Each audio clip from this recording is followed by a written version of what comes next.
Halo semuanya, kembali lagi ke channel ini yaitu EDK Electrical Channel, yang dimana saat ini saya akan membahas tentang fungsi saklar.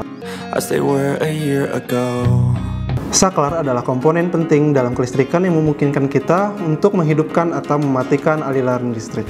Untuk fungsi lainnya yang akan saya jelaskan adalah memberikan keamanan. Salah satu fungsi terpenting dari saklar adalah memberikan keamanan. Dengan mematikan saklar, kita dapat memutus aliran listrik dan menghindari bahaya kebakaran atau kejadian yang tidak diinginkan akibat gangguan listrik. Hal itu juga memungkinkan perbaikan atau pemeliharaan pada perangkat atau instalasi listrik tanpa resiko kejutan listrik. Untuk fungsi kedua dari saklar listrik adalah mengontrol peralatan elektronik. Saklar yang digunakan untuk mengontrol berbagai peralatan elektronik di rumah, kantor, atau pabrik. Misalnya saklar lampu yang berada di rumah memungkinkan kita untuk dengan mudah mengatur pencahayaan sesuai kebutuhan. Fungsi terakhir dari saklar adalah mengoptimalkan konsumsi energi, yang dimana dalam konteks energi yang berkelanjutan, penggunaan saklar cerdas dapat membantu mengoptimalkan konsumsi energi. Saklar cerdas dapat diatur secara otomatis, mematikan perangkat saat tidak digunakan, mengurangi pemborosan energi yang tidak perlu. Poin berikutnya yang akan saya paparkan adalah jenis-jenis saklar, yang dimana yang pertama akan saya jelaskan yakni saklar tekan, push button switch.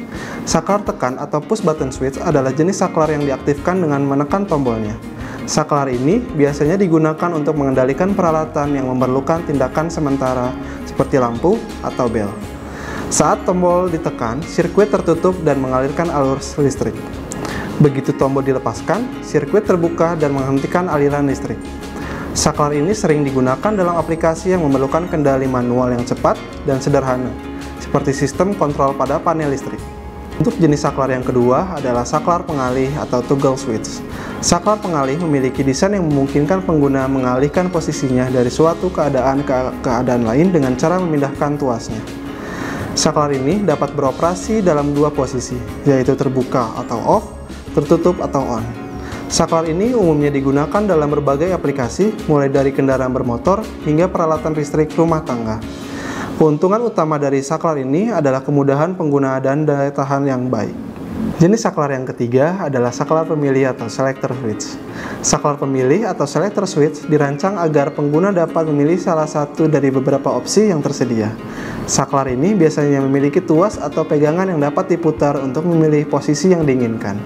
Setiap posisi mewakili fungsi atau kondisi tertentu dalam rangkaian. Saklar ini dapat digunakan untuk memilih mode operasi mesin atau mengatur parameter tertentu. Kelebihan dari saklar ini, pemilih adalah fleksibilitasnya dalam mengontrol berbagai aspek dalam suatu sistem. Untuk jenis saklar yang terakhir adalah saklar pembatas atau limit switch. Saklar pembatas atau limit switch digunakan untuk membatasi pergerakan objek atau perangkat dalam aplikasi mesin industri. Saklar mengubah posisi sirkuit saat objek mencapai batas, memberitahu sistem tentang akhir lintasan atau batas keselamatan. Saklar pembatas mencegah kerusakan mesin atau mengamankan area kerja dengan mengontrol pergerakan peralatan. Itu saja pembahasan dari saya mengenai berbagai jenis saklar dan beserta fungsinya. Untuk kamu, jangan lupa untuk like, komen, dan subscribe, dan nyalakan loncengnya. Terima kasih.